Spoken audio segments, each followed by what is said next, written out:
Los grupos del crimen organizado y sobre todo los carteles de la droga se han dado cuenta que la crisis de la frontera le da dinero fácil y que además pueden usar las plataformas sociales que se lo permiten para promocionar sus actos delictivos.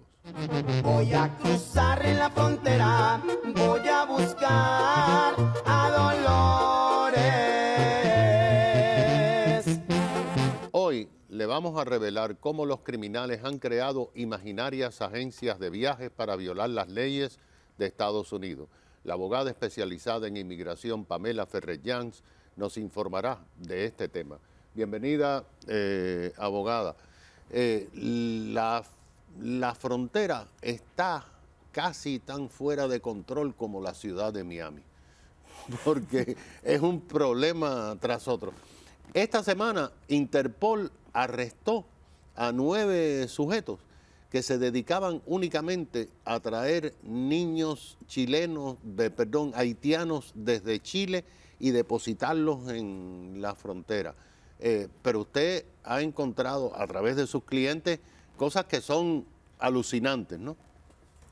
Historias que es para fabricar capítulos y capítulos de libros, historias muy tristes. No solo los colocan, sino que he escuchado historias de cómo, y han habido videos en las noticias, cómo los coyotes cuando llegan a ese límite que están los muros, simplemente tiran a los niños. Y ni siquiera se aseguran si el niño cayó bien, si están vivos o qué es lo que va a pasar. Y ahí es como los niños empiezan a caminar hasta poder dar con un oficial de la frontera. Las historias que he escuchado en los años de mi práctica son películas de terror. Cuando las personas están cruzando estos miles y miles y miles de millas para llegar a la frontera, lo que se vuelve algo normal ver cuerpos tirados, mujeres totalmente desnudas, sin ropa, niños juntos con sus niños que fueron violados o simplemente se los mata porque el familiar en el país, en el extranjero, no pudo cumplir con ese pago adicional, que usualmente es un pago adicional, que después piden. Entonces, se vuelve, la temática es cruzar o morir. ¿Usted tuvo un cliente o tiene un cliente que logró entrar a través de Instagram y de las plataformas sociales donde le decían exactamente lo que tenía que decir, lo que le iba a costar y hasta cómo se podía vestir?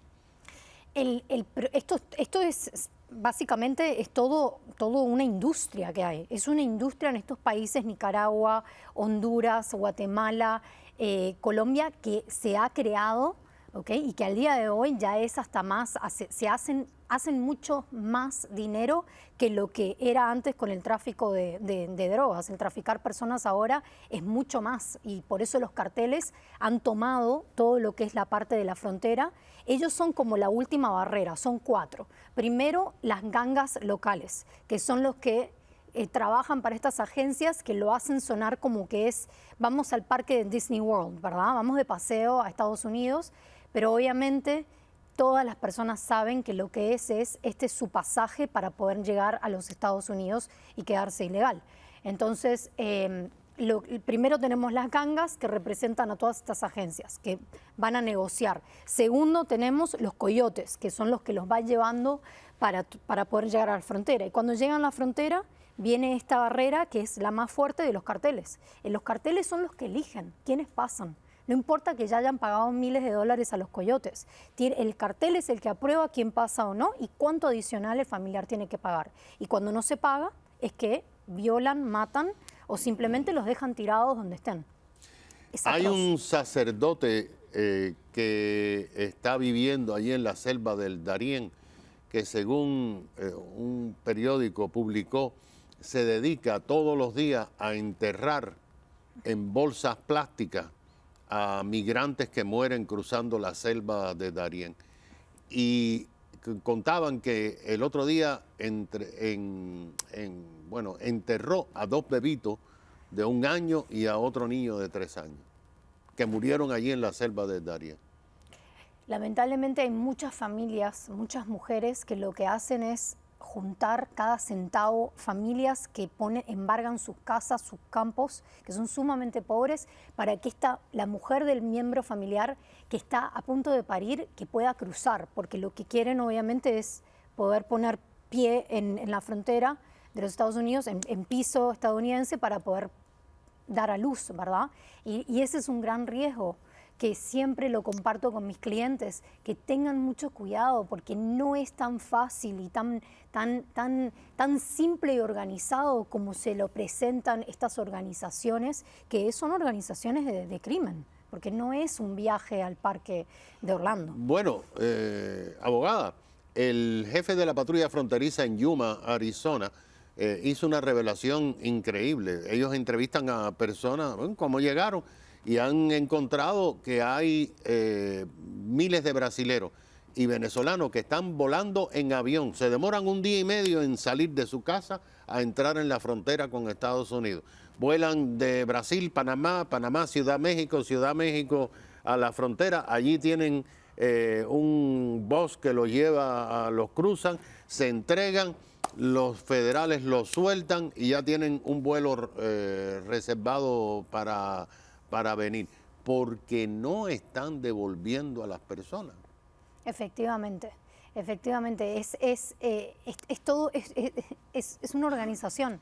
Está todo pautado. Cuando llegan a tal lugar va a estar el bus o los taxis. Hay ciertos puntos en México donde llegan los coyotes, o sea, las colas de taxis que ya saben que están llegando. O sea, es toda una organización de todos estos distintos puntos por el cual el inmigrante tiene que pasar. Y sí, llegan en primera clase a un punto en México y ahí es cuando les toca el proceso de cruzar la frontera. Pero lo interesante es que son personas pudientes de la media clase de esos países que se sienten ahogados en sus países y además vivir en los Estados Unidos le gusta a todo el mundo, ¿no? Correcto, sí. Muchos de ellos obviamente sí tienen un temor legítimo, porque los están acosando económicamente, políticamente, y obviamente a pesar del poder adquisitivo, aún así sus vidas corren peligros.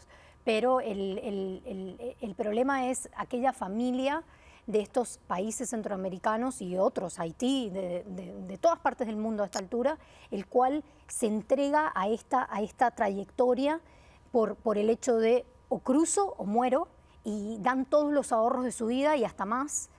Para muchas veces mueren en el camino. De los clientes suyos, ¿cuáles son los que usted cree que tienen excusas o razones creíbles para que se les dé el asilo aquí?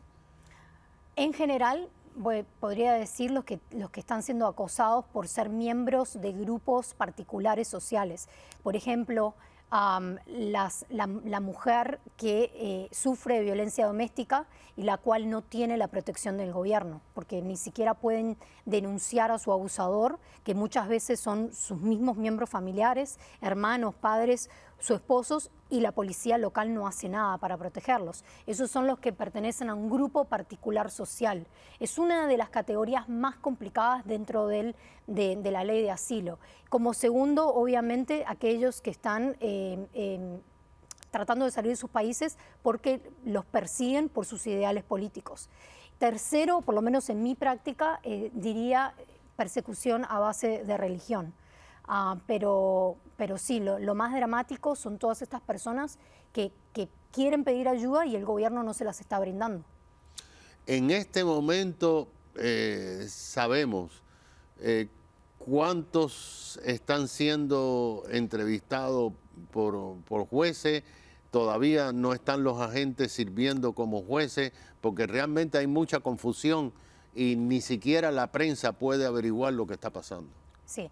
Todas las semanas hay un cambio distinto. Hasta hace poco habían reintegrado el programa de que los que llegan a México se tienen que quedar en México. Pero ahora no. Después hubo más litigio, se volvió a parar. Ahora en este punto se vuelve a reactivar el título 42, de que si el oficial de la frontera piensa que es un riesgo de salud o que puede tener COVID, los rechazan, sin importar si tienen un reclamo o no. Pero todos los días cambia. Bueno, y porque cambia todos los días, necesitamos que usted nos mantenga al tanto, la doctora Pamela Ferrer Jan. especializada en asuntos de inmigración. Enseguida regresamos.